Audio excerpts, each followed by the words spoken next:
ছোট ভাই আস্তে আস্তে মা কিন্তু শুনে ফেলতে পারে, কারণ মা ভোরবেলা সজাগ হয়ে যায়।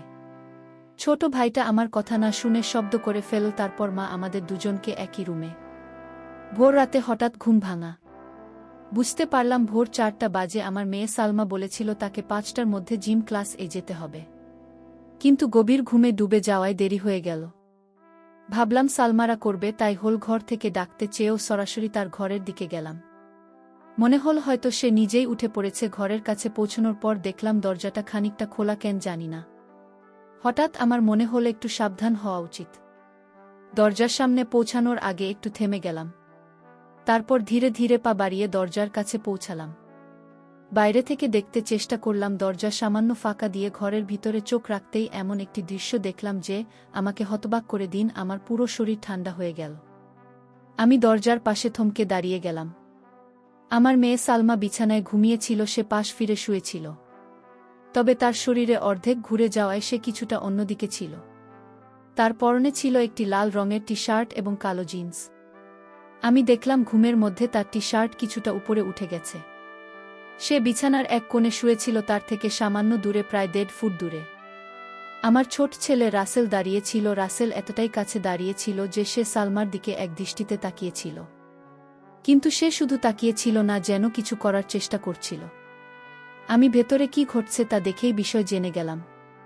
এই মুহূর্তে আমার মনে হল, হে ঈশ্বর, এখন কি করব? এই ছেলেটি এত সাহস পেয়েছে যে আমার উপস্থিতিতেও সালমার ঘরে ঢোকার সাহস দেখাচ্ছে। আমার মনের মধ্যে আতঙ্ক কাজ করছি। রাসেল যে আমার 18 বছরের ছেলে, সে কেন সলোমন যে তার 25 বছরের বড় বোন, তার প্রতি এমন আচরণ করছে? তার সাহস যে দিনে দিনে বেড়েই চলেছে। এই পরিস্থিতি দেখে আমার মনে ভয় ঢুকে গেল, এমন কিছু যেন না ঘটে যা তাদের দুজনের জীবনকে নষ্ট করে দিতে পারে। আমি কখনো ভাবিনি যে রাসেল এমন কিছু করতে পারে, তবে এখন সে বড় হচ্ছে, আর তার আচরণ আমাকে চিন্তিত করে তুলেছে। আমি আগে কখনো রাসেলের এমন আচরণের দিকে তেমন মনোযোগ দিন, তবে সময়ের সঙ্গে সঙ্গে লক্ষ্য করলাম সেজন্য সালমার প্রতি একটু বেশি মনোযোগী হয়ে উঠেছে। সালমা ছিল তার থেকে 5 বছরের বড়। তার নিজের একটা ভিন্ন জীবন ছিল, কলেজ, বন্ধুবান্ধবের আলাদা একজন। তার সেই যোগাসনের থেকে একেবারেই আলাদা। তারা একসঙ্গে বেশিরভাগ সময় বাড়িতে থাকত, কিংবা আমাদের পুরো পরিবার একসঙ্গে কোথাও গেলে যেমনটা সাধারণ ভাইবোনেরা করে। তারা একসঙ্গে হাসি তামাশা করত, একে অপরকে ঠাট্টা করত, কিংবা ছোট ছোট দুষ্টুমি করত। সলোমন সব সময় তার সঙ্গে খুব স্বাভাবিক ও নির্ভীক আচরণ করত। সম্ভবত সালমা এই নির্ভীক আচরণে রাসেলের মনে তার প্রতি এক অদ্ভুত আকর্ষণ তৈরি করেছিল। ধীরে ধীরে রাসেল যে আরও কাছাকাছি যাওয়ার চেষ্টা করতে শুরু করুন, তবে সালমা ছিল তার নিজের জগতে মগ্ন। তার এই ব্যস্ততার কারণে সে কখনো বুঝতে পারেনি যে রাসেলকে একটু অন্যভাবে দেখছে। রাসেল প্রায় সালমার দিকে তাকিয়ে থাকত, বিশেষ করে যখন সে মনোযোগ দিয়ে কিছু করত বা নিচু হয়ে কোনো কাজ করত। রাসেলের দৃষ্টি চলে যেত সালমার দিকে। মাঝে মাঝে সালমার ঘরে নিয়ে আসার চেষ্টা করত এবং আলাপের ছেলে একটু বেশিই ঘনিষ্ঠ হয়ে পড়ত। খুবই লজ্জাজনক ছিল, আমার পক্ষে এটা সহ্য করা কঠিন হয়ে পড়েছিল। তবে রাসেলকে পুরোপুরি দোষারোপ করার আগে ও আমার মনে হয় জন্মান এই আধুনিক যুগে, যেখানে টিভি, সিনেমা, ইন্টারনেট এবং মোবাইল ফোনের অতিরিক্ত প্রভাব রয়েছে, সেখানে এই ধরনের আচরণ না হওয়াটা কিভাবে সম্ভব? আমাদের সন্তানদের মনে এগুলোর প্রভাব পড়বে, এটাই স্বাভাবিক। তবে যা সবচেয়ে কষ্টদায়ক ছিল, তাহলে আমি এ ঘটনা দেখেও কিছুই করতে পারছিলাম না। নিজের সন্তানদের জন্য আমার অসহায়ত্ব আমাকে ভেতরে ভেতরে ধ্বংস করে দিচ্ছিল। আমি কখনো কল্পনাও করিনি যে রাসেল এমন কিছু করতে পারে। আমার স্বামী রাজ এদিন রাতে পরিশ্রম করেন আমাদের সন্তানদের একটি সুন্দর এবং সুখী জীবন দেওয়ার জন্য। যদি তিনি কখনো জানতে পারেন যে আধুনিক সময়ের প্রভাব রাসেলের মনকে এমনভাবে দূষিত করছে, তাহলে তিনি নিশ্চয়ই প্রচণ্ড কষ্ট পাবেন। তবে তার কাছে এই বিষয়ে বলা আমার পক্ষে সম্ভব ছিল না। যদি তিনি ঘটনা জানতে পারেন, তাহলে তিনি রাসেলের মনস্তত্ত্ব বোঝার চেষ্টা না করেই হয়তো রাগের বশে শাস্তি দেবেন বা তাকে বাড়ি থেকে বের করে দেবেন, এমনটা আমি কখনোই চাইনি।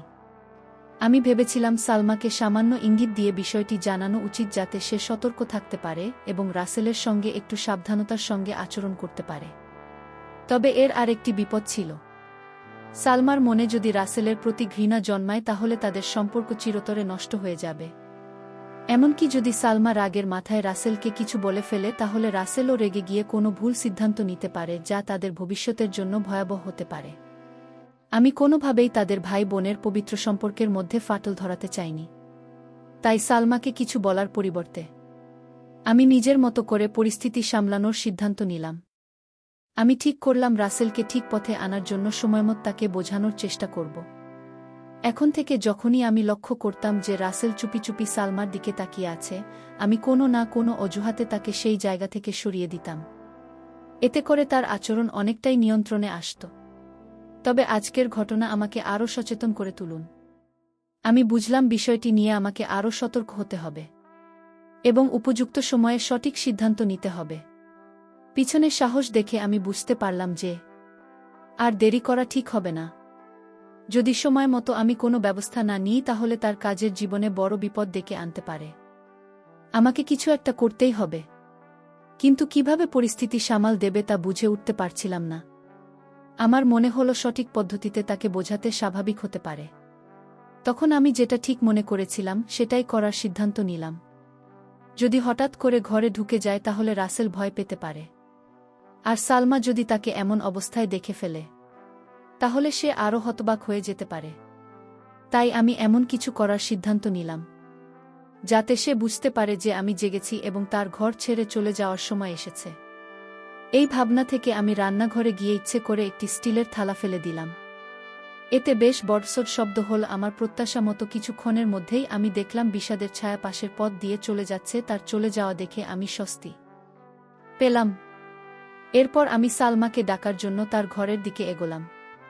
ঘরে ঢুকে দেখি সালমা তখনও গভীর ঘুমে। এত বড় আওয়াজ হওয়ার পরেও সে উঠে বসেনি। এটা দেখে আমি অবাক হলাম। মনে হলো সে এতটাই গভীর ঘুমে থাকে যে রাসেল সহজেই তাকে দেখতে বা কিছু করার সুযোগ পেতে পারে। শেষমেশ আমি তার কাছে গিয়ে তাকে সরাসরি জাগানোর সিদ্ধান্ত নিলাম। আমি সালমাকে ডেকে জানালাম। সে ঘুম থেকে উঠে আমার দিকে রাগের দৃষ্টিতে তাকাল এবং দেরি হওয়ার জন্য আমাকে দোষ দিন। এরপর সে দ্রুত বাথরুমে ঢুকে গেল। আমি আবার আমার কাজে মন দিলাম। কিছুক্ষণ পরে দেখলাম রাসেল আবার ঘরের দিকে যাচ্ছে। আমি ভাবলাম হয়তো সালমা তখনও প্রস্তুতি নিচ্ছে। তাই আমি রাসেলকে থামানোর জন্য ইচ্ছে করে একটু শব্দ করলাম। শব্দ শুনে রাসেল বুঝতে পারব যে আমি তার দিকে আসছে। সে আমার দিকে তাকাল, কিন্তু লজ্জায় তার চোখ নিচের দিকে ঝুঁকে গেল। এরপর সে দ্রুত তার ঘরে চলে গেল। আমি অপেক্ষা করতে লাগলাম সালমার বাইরে আসার। কিছুক্ষণ পর সালমা পুরোপুরি প্রস্তুত হয়ে বাইরে এল এবং আমাকে বিদায় জানিয়ে চলে গেল। তখন আমি রাসেলকে থেকে এর দিকে নিয়ে আসতে চাইলাম, কিন্তু সে কোনো সাড়া দিল না। তখন আমি তার ঘরের দিকে গেলাম এবং দেখলাম সে ঘরে নেই। এরপর শুনতে পেলাম সে বাথরুমে আছে। আমি দরজার কাছে গিয়ে তার আওয়াজ শুনলাম, কিন্তু তাকে বিরক্ত না করে আবার হলে ফিরে এলাম। কিছুক্ষণ পর রাসেল বাইরে এল এবং বলল, মা, তুমি আমাকে ডেকেছিলে? আমি তাকে বললাম, হ্যাঁ। এখানে বসো, তোমার সঙ্গে কিছু কথা বলার আছে। আমার কণ্ঠে সুর শুনে রাসেল বুঝতে পারল আমি গুরুতর কিছু বলতে যাচ্ছি। সে কিছুটা অস্থির হয়ে ধীরে ধীরে আমার কাছে এসে বসল। আমি শান্তভাবে কথা শুরু করলাম, কিন্তু অল্প সময়ের মধ্যেই তাকে ভর্ৎসনা করতে শুরু করলাম। আমি সালমার ঘরে তার গোপনীয়তায় হস্তক্ষেপ করার বিষয়ে সরাসরি কিছু বলেননি, তবে ইঙ্গিত করলাম। আমি তাকে বোঝালাম যে আমি তার এমন আচরণ আগেও লক্ষ্য করেছি। রাসেল দ্রুত বুঝতে পারে যে তার কাজ আমার চোখে ধরা পড়েছে। ভয়ে তার মুখ শুকিয়ে গেল। আমি আরও কড়া সুরে বললাম, যদি সে আবার এমন কিছু করে আমি তার বাবাকে সব বলে দেব। এই কথা শুনে রাসেল কেঁদে ফেলে বলল, মা, প্লিজ এমন কিছু করো না, আমাকে মাফ করে দাও। সে বারবার আমার কাছে ক্ষমা চাইতে লাগে এবং প্রতিশ্রুতি দিল যে সে আর কখনো এমন কিছু করবে না। সে আমার পা ধরে বলতে লাগল, আর কখনো এমন হবে না, একবার আমাকে সুযোগ দাও। আমি তার আচরণ দেখে বুঝলাম সে তার ভুল বুঝতে পেরেছে। আমি তাকে শান্তভাবে বুঝলাম সে যা করেছিল তা কতটা ভুল এবং এর ফল কতটা ভয়াবহ হতে পারত। আর যদি কেউ জানতে পারে তাহলে কতটা অসম্মান হবে। শেষমেশ আমি তাকে এই প্রতিশ্রুতি দিতে বাধ্য করলাম যে সে আর কখনো এমন কাজ করবে না। তারপর আমি তাকে আর বকাবকি করিনি। আমার মনে হলো সে বার বুঝতে পেরেছে এবং এমন কিছু আর করবে না। এরপর সে পুরোপুরি শান্ত হয়ে গেল এবং আমি তাকে আর কখনো সালমাকে দেখতে দেখিনি।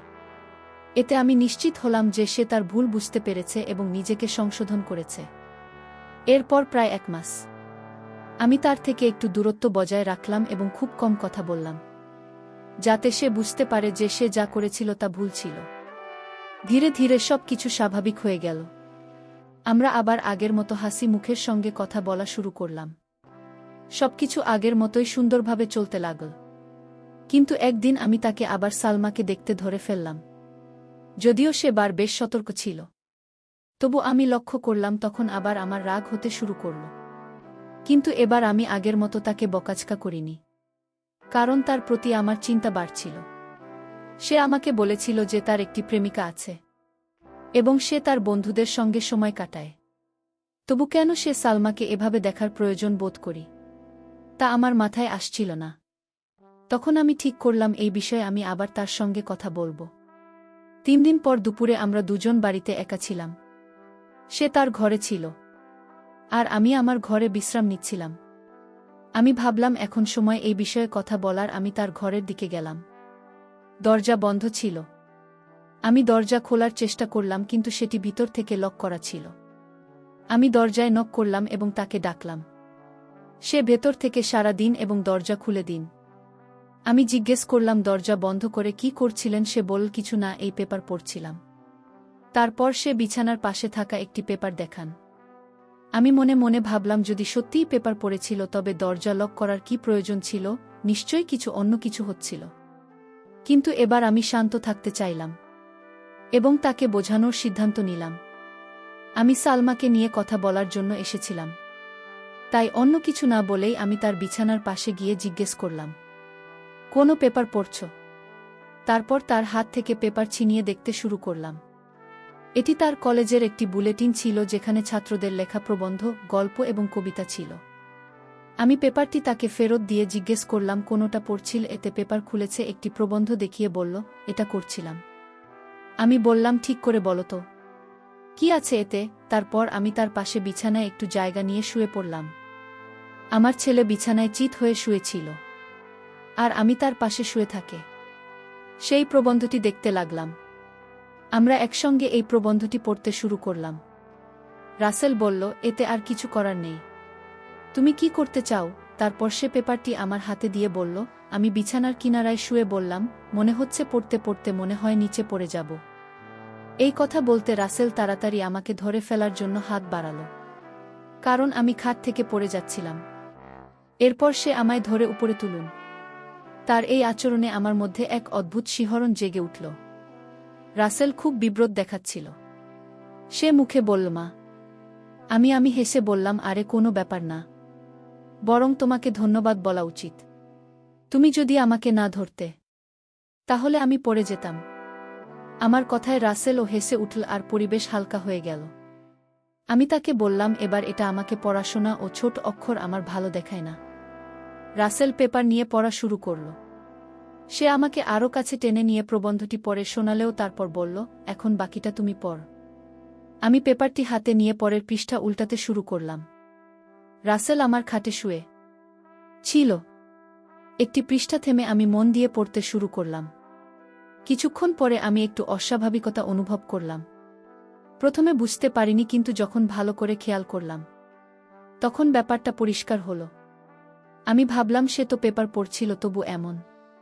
নিচে তাকিয়ে দেখলাম তার হাত। আমার তখন মনে পড়ল যখন সে আমাকে পড়ে যাওয়া থেকে ধরেছিল। আমি আস্তে করে রাসেল মুখের দিকে তাকালাম। তার চেহারা সম্পূর্ণ শান্ত। আমি ভাবছিলাম সে কি ভাবছে। নিজেকে শান্ত রাখলাম এবং আবার পেপার পড়তে শুরু করলাম। মনে মনে প্রার্থনা করছিলাম যে রাসেল এই পরিস্থিতি নিয়ে কিছু না বুঝে কি করব ভেবে পাচ্ছিলাম না। প্রথমে মনে হলো সাথে সাথে উঠে গিয়ে তাকে দূরে সরিয়ে দিই, কিন্তু কেন যেন মনে হলো আমি তেমন শক্তি সঞ্চয় করতে পারছি না, যেন কোনো অদৃশ্য শক্তি আমাকে সেখানে আটকে রেখেছে। আমি চুপচাপ শুয়ে রইলাম, বাইরে থেকে পেপার পড়ার ভান করছিলাম। সময় যেন থমকে গিয়েছিল। কয়েক মিনিট কেটেছে, কিন্তু মনে হচ্ছিল যে কয়েক ঘন্টা পার হয়ে গেছে। অবশেষে আমি সিদ্ধান্ত নিলাম যে আমাকে কিছু করতে হবে। আমি বললাম, রাসেল, মনে হচ্ছে আমার শরীরটা খারাপ লাগছে। তারপর আস্তে আস্তে নিজেকে সরিয়ে নিলাম এবং তার থেকে একটু দূরে সরে গেলাম। কিন্তু রাসেল আমার দিকে তাকিয়ে রইল, কিন্তু কিছু বলল না। আমি তখন পরিস্থিতি হালকা করার জন্য তাকে অন্য কোনো বিষয়ে কথা বলতে লাগলাম। আমি রাসেলের দিকে একবার তাকালাম এবং দেখলাম সে কিছুটা অস্বস্তি অনুভব করছে। পরিবেশ সহজ করার জন্য বললাম, রাসেল, আমার গলা শুকিয়ে গেছে। তুমি কি আমার জন্য এক গ্লাস জল এনে দেবে? রাসেল বিছানা থেকে উঠে জল আনতে চলে গেল। সে রুম থেকে বেরোতেই আমি কিছুটা স্বস্তি অনুভব করলাম এবং মনে হলো তাকেও নিজের আবেগ সামলানোর সুযোগ দেওয়া হলো। যখন সে জল নিয়ে ফিরে এল, আমি তার দিকে তাকালাম এবং দেখলাম সে এখন অনেকটা স্বাভাবিক হয়েছে। আমি তার কাছ থেকে জল নিয়ে এক নিঃশ্বাসে পান করলাম। এটা আমি কিছুটা শান্ত পেলাম। রাসেল গ্লাসটি নিয়ে এক পাশে রেখে আবার বিছানায় এসে আমার পাশে বসল। আমরা হালকা ফুলকা বিষয় নিয়ে কথা বলতে শুরু করলাম। বন্ধুরা, আজকের গল্পটা এখানেই শেষ করলাম। ভালো লাগলে চ্যানেলটি সাবস্ক্রাইব করে পাশে থাকবেন। ধন্যবাদ।